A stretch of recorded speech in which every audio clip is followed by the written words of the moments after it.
नागपूर महापालिकेकडून जनतेसाठी तक्रार निवारण हेल्पलाईन सुरू। सकाळी 8 ते रात्री 8 या वेळेमध्ये हेल्पलाईन क्रमांकावर तक्रार करण्यात येईल। अमरावती जिल्ह्यामध्ये एकूण 22,472 महिला लाडकी बहीणसाठी अपात्र। लाडकी बहीण योजना सुरू झाली तेव्हापासून आतापर्यंतची ही आकडेवारी। 14 बहिणींनी स्वतः लाभ नाकारला।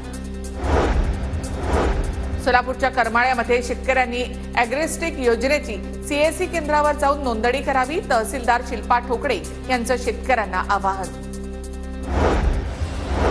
नागपुरात बर्ड फ्लूने 3 कोंबड्यांचा मृत्यू झाल्यामुळे महापालिकेचा आरोग्य विभाग अलर्टवर।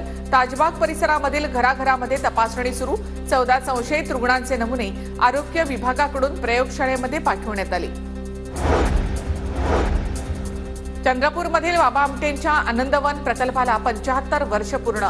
या निमित्तानं 2 दिवसीय आनंदवन मित्र मेळाव्याचं आयोजन। वृक्षदिंडीनं मुख्य कार्यक्रमाची सुरुवात।